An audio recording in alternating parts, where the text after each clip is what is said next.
네, 오늘 공개회 앞에 성금 전달식이 있습니다. 전국적인 폭우와 태풍 피해로 큰 슬픔에 빠진 이재민에게 조금이나마 위로와 보탬이 되고자 당 소속 의원님들과 당직자들이 뜻을 모았습니다. 성금은 약 3억 5,600만 원이며 희망브릿지 전국 재구호협회에 전액을 전달하는 행사를 갖겠습니다. 먼저 이낙연 당대표님의 인사말이 있겠습니다. 네, 제가 요 앞 토요일에는 남원 곡성 구례 하동, 그리고 엊그저께 토요일에는 울진 영덕 다녀왔습니다. 모두 올 여름과 가을에 수해나 태풍의 피해를 겪으신 곳입니다. 워낙 피해가 커서 아직도 복구까지는 요원해 보이고 그래도 주민들께서는 어떻게든 재기하시기 위해서 구슬땀을 흘리는 그런 모습을 보고 왔습니다. 저희들이 의원과 당직자들의 뜻을 모아서 많지 않은 성금을 마련했습니다. 이것이 그런 재해를 당하신 분들께 마음의 위로라도 된다면 좋겠습니다. 우리 재해를 당하신 분들 용기 잃지 마시고 빨리 재기하시기를 바랍니다. 제가 현장에 가서도 말씀드린 것처럼 이미 특별재난지역이 선포돼서 다른 지역보다는 지원이 조금 더 많이 가고 있습니다만 피해의 규모에 비하면 턱없이 모자라다는 것도 잘 알고 있습니다. 저희들이 올가을 예산 심의 과정에서 혹시 더 도와드릴 방법은 없는지 열심히 찾아보겠습니다. 그리고 이번에 저희들이 드리는 작은 성의 받아주시기 바랍니다. 네, 고맙습니다. 네, 감사합니다. 다음으로 희망브릿지 전국재해구호협회 김정희 사무총장의 인사말이 있겠습니다. 네, 먼저 코로나에 이어서 또 국민성금을 이렇게 기부해 주신 민주당께 감사드립니다. 재난으로 피해를 받은 이웃들이 고통을 겪고 있는데요. 주신 성금은 소중하고 정성스럽게 사용해서 극복에 도움이 되도록 노력하겠습니다. 고맙습니다. 네, 감사합니다. 다음으로 성금 전달식 및 기념 촬영을 하겠습니다. 이낙연 당대표께서는 준비된 성금을 김정희 사무총장께 전달 부탁하겠습니다.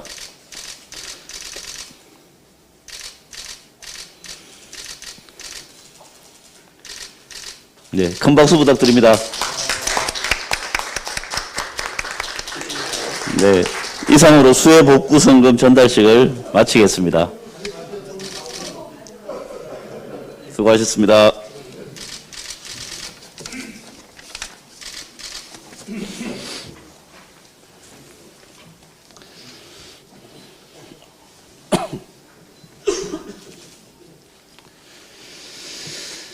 이낙연 당대표의 속개 선언으로 더불어민주당 제14차 최고위원회의를 속개하겠습니다. 제14차 최고위원회의를 속개합니다. 이낙연 당대표의 발언이 있겠습니다.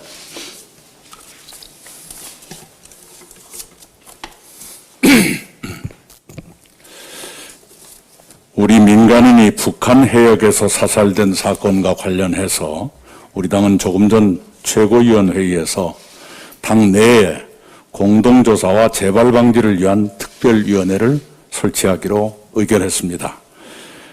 특별위원회의 위원장은 국회 국방위원회 간사 황희 의원, 특별위원회 간사는 한미연합사 부사령관 출신 예비역 육군대장 김병주 의원이 맡으시기로 했습니다. 이 특위는 우선 사건의 진상을 규명하는 데 주력할 것입니다. 보수야당은 월북 여부 등 핵심적 사실을 가리기도 전에 낡은 정치 공세와 선동적 장외 투쟁부터 시작했습니다. 군사대응 같은 위험하고 무책임한 주장도 서슴지 않았습니다. 일각에서는 벌써부터 가짜 뉴스가 나오고 있습니다. 그런 왜곡된 행태에 우리는 사실로 대응하면서 남북 공동조사와 재발 방지를 위한 미래지향적 준비를 갖추어 갈 것입니다. 저희가 전당대회 이후에 신설한 윤리감찰단이 조사를 시작한 뒤에 국회의원 한 분이 제명되셨고 한 분은 탈당을 하셨습니다. 저희가 윤리감찰단에 요청한 사건은 그런 식으로 정리가 됐습니다. 이제 윤리감찰단에 새로운 요청을 공개적으로 드리고자 합니다. 당의 국회의원, 지방의원을 포함한 주요 당직자와 선출직 공무원들의 다주택 보유 문제와 기타 비위에 대해서도 조사에 착수해 주시기 바랍니다. 이런 일들을 통해서 저희 더불어민주당은 윤리적 수준을 높이고 국민의 신뢰를 회복하는 데 뼈를 깎는 노력을 계속할 것입니다. 올 상반기 우리나라 수출액은 코로나19 확산의 여파로 전년 같은 기간보다 11.3% 떨어졌습니다. 그러나 의약품이나 의료기기 등 K방역 품목 같은 보건산업에서는 26.7%가 늘었습니다. 우리 코로나 진단 시약은 8월 말 현재 150개국에 1억 9천만 명분을 수출했습니다. 국내 업체들은 코로나19 진단 검사를 3시간으로 단축하는 시약도 개발했습니다. 그 결과로 어떤 업체는 지난해 총 매출액이 373억 원이었으나 올해는 1조 1천억 원 매출을 내다보고 있다고 합니다. 알레르기 반응이 없는 니트릴 장갑, 열화상 카메라, 방역 로봇 등 신기술로 무장된 K방역 제품들이 세계로 뻗어나가고 있는 것입니다. 코로나 치료제와 백신 개발에서도 머지않아 좋은 결과가 나올 것이라 기대합니다. 방역과 의학산업뿐만 아니라 2차 전지, 클라우드, 비대면 산업, 해상풍력 관련 기업들이 눈부시게 성장하고 있습니다. 그렇게 우리 기업들은 코로나 위기를 기회로 삼거나 위기 속에서도 활로를 찾아 성장하고 있습니다.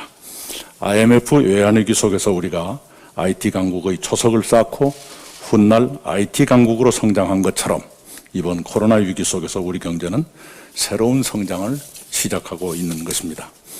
우리는 내일과 함께 내년도 준비해야 하고 1년 후와 함께 10년 후도 준비해야 합니다. 우리를 먹여 살릴 산업을 10년 또는 그 이상을 내다보며 육성해야 합니다. 그러자면 기업인들의 기업가 정신을 되살리고 자금의 야성을 회복해야 합니다. 기업인과 자금이 안전한 곳만 찾아다닐 것이 아니라 모험을 하더라도 더 먼 미래에 더 큰 이익을 낼 수 있는 곳을 찾아다니도록 해야 하는 것입니다. 그렇게 되도록 우리의 산업 및 금융정책이 뒷받침돼야 합니다. 그런 취지에서 오늘 우리는 당대표 직속으로 국가경제자문회의를 출범합니다. 재정과 금융과 산업, 거시경제와 미시경제에 두루 밝으신 김진표 의원님을 의장으로 모셨습니다. 국가경제자문회의가 기업인의 기업가 정신과 자금의 야성을 회복하고 내일과 함께 내년, 1년 후와 함께 10년 후의 우리 경제를 준비하도록 지원하기를 바랍니다. 물론 우리는 공정경제 3법을 기업계 등 관련 분야의 의견을 들어 입법하는 등 공정경제 체제의 구축을 일관되게 추진할 것입니다. 그렇게 함으로써 혁신성장 등 경제 활력 제고도 높이면서 공정경제 체제도 구축하는 그런 노력을 병행해 갈 것입니다. 모레부터 추석 연휴가 시작됩니다. 먼저 수해와 태풍으로 피해를 당하시고 코로나19로 고통을 겪으시는 모든 분들께 위로를 드립니다. 연휴 동안에도 쉬지 못하고 국민의 생명과 안전을 위해 일하실 모든 분들께 미리 감사를 드립니다. 올해 추석 연휴는 왕래도 조심스럽고 일상도 불편할 것입니다. 그러나 몸은 오고 가지 못해도 고마움과 그리움은 더 짙게 오고 가기를 바랍니다. 서로 조심하고 이해하며 모든 국민께서 안전, 안심 명절을 지내시기 바랍니다. 개천절 광화문 집회는 경찰이 원천 차단할 것입니다. 자신과 가족, 이웃과 사회의 안전을 위해 주최 측은 집회 계획을 철회하시고 누구든 참가를 자제하시기 바랍니다. 이상입니다. 예, 다음 김태년 원내대표의 발언이 있겠습니다. 서해에서 피살된 우리 국민의 안타까운 죽음에 다시 한번 깊은 애도를 표합니다. 하루빨리 고인의 시신이 수습되어 유가족 품에 인도되기를 바랍니다. 비무장한 민간인을 사살하는 반문명적이고 야만적 행위는 어떤 이유로도 용납될 수 없습니다. 북한 김정은 위원장이 공식 사과하고 재발 방지를 약속했습니다. 그러나 진상규명에는 여전히 미흡한 점이 남아 있습니다. 북한 당국은 우리 정부가 요구한 남북 공동조사를 수용하여 신속한 진상규명에 협력해 주길 바랍니다. 아울러 재발 방지를 위해서는 군 통신선 복구 등 여러 조치들이 선행되어야 합니다. 재발 방지를 위한 남북 대화의 조속한 재개를 북한 당국에 다시 한번 촉구합니다. 지금은 침착하고 냉정한 대응으로 상황 악화를 방지해야 합니다. 살얼음판을 걷고 있는 남북관계가 이 사건으로 더 악화되어 안보 위기로 되도록 해서는 안 됩니다. 비화돼서는 안 됩니다. 야당의 도를 넘는 무차별적인 정쟁이 사건을 더 비극적으로 악화시킬지도 모릅니다. 야당은 이번 사건을 빌미삼아 장애투쟁까지 하면서 국정을 마비시키려 하고 있습니다. 마치 건수 하나 생겼다는 듯이 정쟁을 일삼는 야당에 대해 우리 국민들은 시체말로 오버하고 있다고 비판하고 있습니다. 국민의힘은 근거도 일관성도 상실한 국정 흔들기를 중단할 것을 다시 한번 촉구합니다.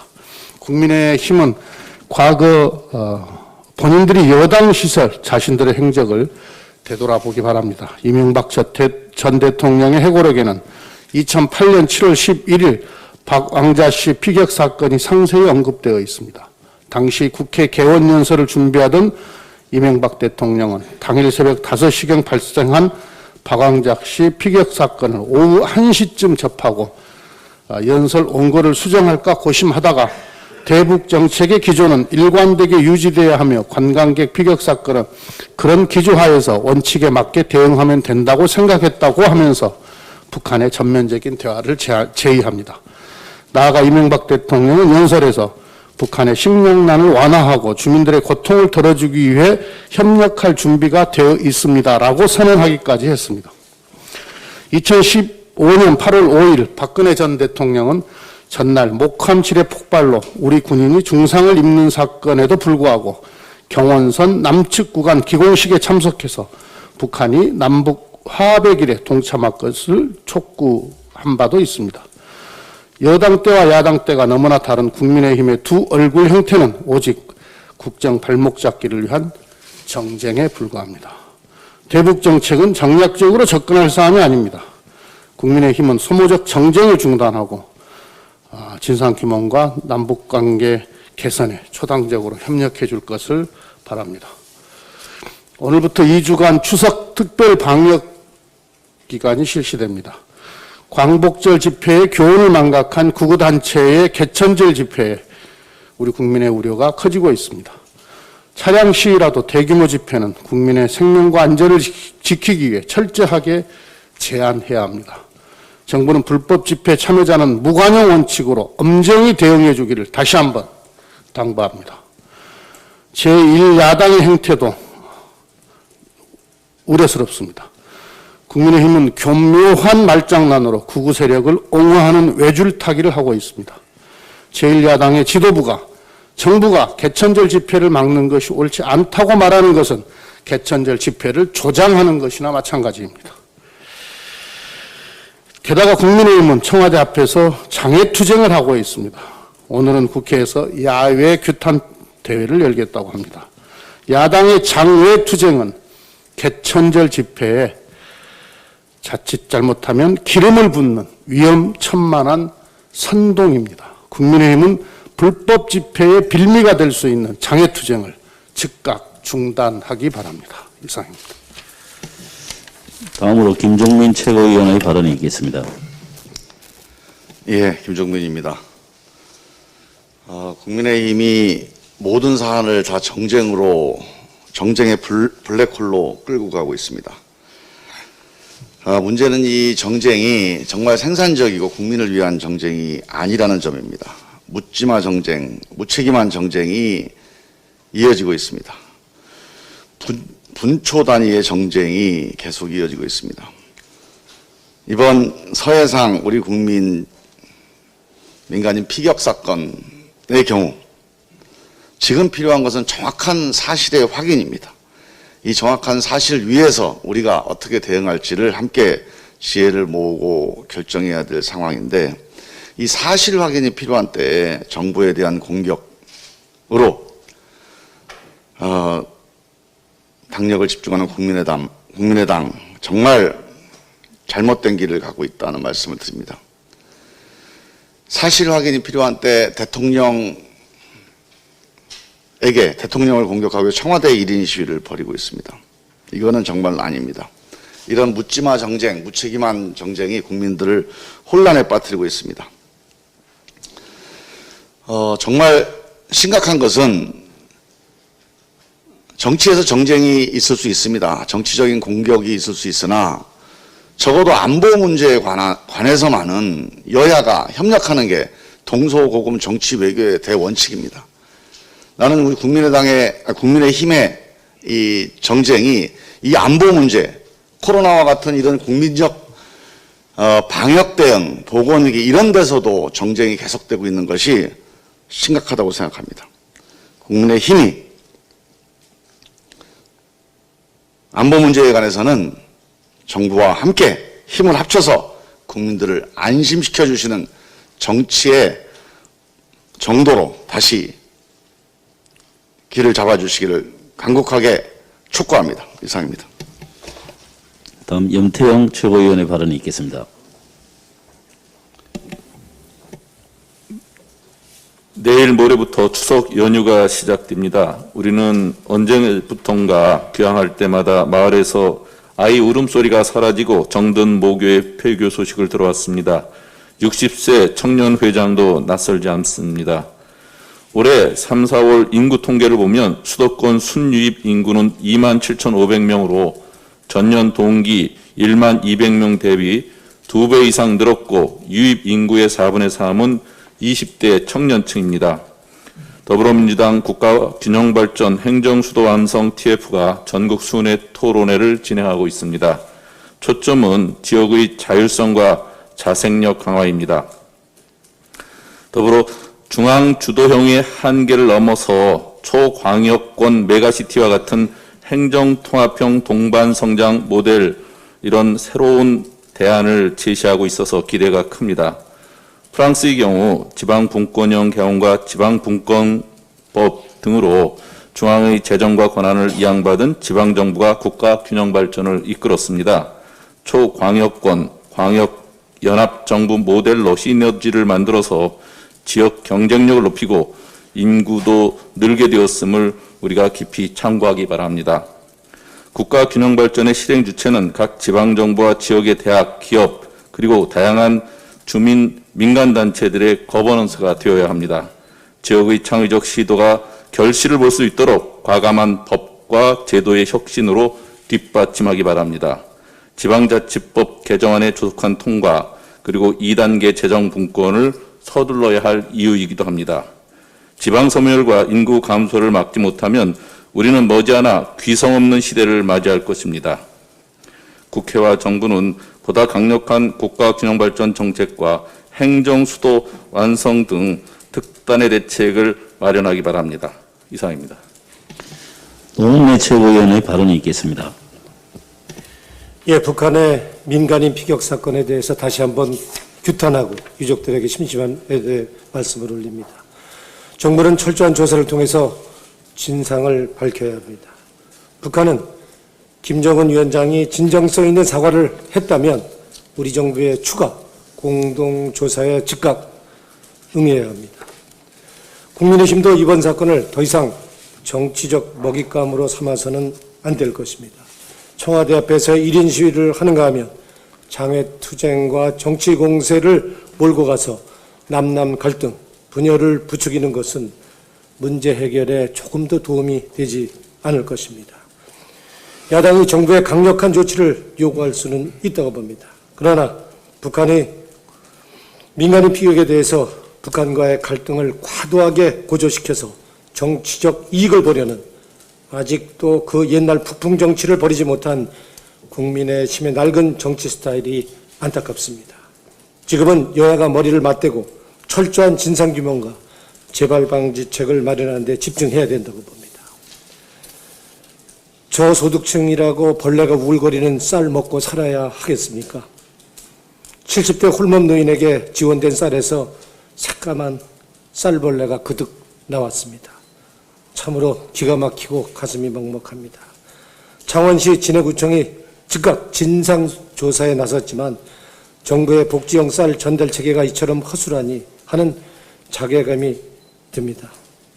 정부는 나라미를 보관과 도정하는 과정에 문제가 없는지 전주조사를 실시하여 다시는 이러한 문제가 재발되지 않도록 특단의 대책을 강구할 것을 촉구합니다. 이상입니다. 신동근 최고위원의 발언이 있겠습니다. 민간인이 북한 NLL 수역에서 북한군에 의해 피격돼 사망하는 사건이 발생했습니다. 온 국민이 분노하고 있습니다. 그런 가운데 이례적으로 북한 정상이 사과와 재발 방지를 약속하는 전통문을 보내왔습니다. 이는 남북관계가 더 나빠져서는 안 된다는 뜻을 표명한 것으로 봅니다. 이 일이 터지자 보수 야당이 기다렸다는 듯이 마지막 숨을 거두기 직전이었던 냉전 수구적 의식을 되살리려고 애를 쓰고 있습니다. 안보 문제를 우선한다는 보수 야당은 이 사건을 대통령 비난을 위한 정쟁과 냉전적 대결 구도로 몰아가는 계기를 만드는데 몰두하기보다는 남북관계의 안정적 관리와 냉철한 국가 안보 이익을 위해 힘과 지혜를 모아주시기 바랍니다. 북한이 사과했다고 하지만 거기서 끝날 수가 없습니다. 피격 사건에 대해 우리 정부가 밝힌 것과 북한의 주장에 거리가 있습니다. 그렇게 공동조사가 반드시 필요합니다. 그에 따라 책임 소재도 분명해질 것입니다. 9.19 군사 합의 등에도 불구하고 남북 간 긴장과 갈등을 유발한 사건이 언제든지 일어날 수 있다는 것을 보여주었습니다. 남북은 이런 일이 근본적으로 일어나지 않는 영구적 평화체제를 만들기 위해 함께 노력해야 할 것입니다. 비리 종합세트 박덕흠 의원은 최악의 이해충돌 당사자일 뿐만 아니라 공직자윤리법, 부패방지법, 특정경제범죄 가중처벌 등에 관한 법, 정치자금법 등을 위반했다는 혐의를 받고 있습니다. 민주당 정치개혁 TF는 그동안에 이제까지 제기된 박특검 의원의 의혹에 대해 법률적 검토를 했습니다. 임기 개시로부터 2년 후 기보유 주식의 백지 신탁 및 탈법적 매각 행위는 뒤늦게 매각 신탁한 점에서 공직자윤리위원회와 국회 윤리위 징계 가능합니다. 입찰비리, 삼진아웃 법안 무력화 주도 행위와 서울시 국정감사 등에서 건설 신기술 활용 의견 표명한 행위도 형사처벌 규정은 없으나 공직자윤리위원회와 국회 징계 대상입니다. 신영희 대표인 회사가 임대한 공간을 지역구 사무실로 사용한 행위는 정치자금법 위반 등으로 형법 위반, 수뢰죄, 업무상 배임 공범으로 형사책임을 물어야 합니다. 대한전문건설협회 중앙회장 당시 지인 소유 골프장을 시가보다 200억 비싼 가격에 사들여 협회에 손해를 끼친 행위는 특정경제범죄 가중처벌법 처벌 등에 관한 법 위반으로 형사처벌 대상입니다. 이 법은 벌금형이 없어 범죄 사실 인정 시 즉시 국회의원 직무 수행이 불가하게 됩니다. 오늘도 비리 의혹 제기가 이어지고 있습니다. 2008년 당시 짬짬이 담합 적발 시에 박덕흠이 담합 지시했다는 판결문이 명시되었음에도 불구하고 검찰은 기소차 하지 않았다고 보도되었습니다. 당시에 기소되었다면 국회의원이 되지 못했을 것입니다. 제기한 고소고발에 대해 검찰은 철저한 수사로 비리 의혹을 밝혀내 주시길 바랍니다. 민주당 정치개혁 TF는 이러한 법률적 검토에 근거하여 박덕흠 의원을 국회 윤리위원회에 제소하는 것을 검토하겠습니다. 더불어 정치개혁 TF는 재발 방지를 위해 이해충돌 방지법 제정 등 제도적 개선책을 마련하도록 하겠습니다. 이상입니다. 네, 양양자 최고위원의 발언이 있겠습니다. 예, 대표님, 원내대표님, 그리고 최고위원님들께서도 말씀하셨지만, 저도 말씀을 안 드릴 수가 없습니다. 비무장 민간인에 대한 총격은 어떤 이유로도 정당화될 수 없습니다. 하지만 월북 여부를 명확히 할 수 없는 상황을 악용하여 공격과 정쟁의 도구로 삼는 야당은 규탄받아 마땅합니다. 국방위 비공개 보고와 정보위 간담회에서도 야당은 월북 정황에 동의했습니다. 정부 당국자들의 충분한 설명을 들었고 사건 경위와 첩보 정황 등에 수긍했습니다. 그런데 월북 정황에 동의했던 야당이 지금 와서 애써 아니라고 하는 이유는 뭡니까? 굳이 월북이 아니라고 우기는 이유가 궁금합니다. 야당이 묻습니다. 혹시 월북이 아니어야만 하는 이유라도 있는 것입니까? 야당이 보기에 군과 정보당국이 사설 탐정이나 흥신소 정도밖에 되지 않는다는 것입니까? 월북이 아니라고 해야만 우리 국민이 사살당하는 동안 대통령과 군대는 뭘 했는지 우기고 싶어서가 아닌가, 정쟁의 도구로 삼기 위한 전제 조건이 필요했기 때문은 아닌가라는 의심을 지울 수가 없습니다. 대한민국 공당의 자세는 월북자라도 비무장 민간인 사살은 안 된다여야 합니다. 지금 야당의 행동은 대통령과 정부를 공격하기 위한 안면 몰수입니다. 진상규명과 재발 방지에는 전혀 관심이 없는 정쟁에 불과합니다. 유족께서 갖고 계실 의구심은 당연합니다. 이 부분은 무슨 일이 있어도 해소해 드려야 합니다. 하지만 야당은 다릅니다. 정부 당국은 물론 믿을 만한 루트로 여러 정황을 확인했습니다. 이를 악용해 정쟁에 열을 올리는 것은 희생자와 유가족을 위한 일이 결코 아닙니다. 대통령께서 남북 공동조사를 북측에 공식 요청했습니다. 북측도 수색 작업에 나서겠다고 의사를 보였습니다. 최대한 빨리 사실이 밝혀질 수 있게 불필요한 정쟁은 당장 멈춥시다. 무엇보다 고인의 유해를 수습해 유족의 품에 돌려보낼 수 있도록 남북 모두가 최선을 다해야 합니다. 여기에는 여야가 따로 없습니다. 정치적 이해관계가 아닌 인간적 도리의 문제이기 때문입니다. 진상규명과 유해 수습이 빠르게 이루어질 수 있기를 바랍니다. 이상입니다. 박홍배 최고위원의 발언이 있겠습니다. 며칠 전 한국노총 중앙연구원에서 택시 노동자 노동환경 실태조사를 발표했습니다. 조사 결과를 보면 택시 운행 중 사고로 이어질 수 있는 택시 노동자의 건강권 보장이 시급해 보입니다. 택시 노동자들은 하루 평균 10.2시간을 운행하고 6.6시간 수면을 취합니다.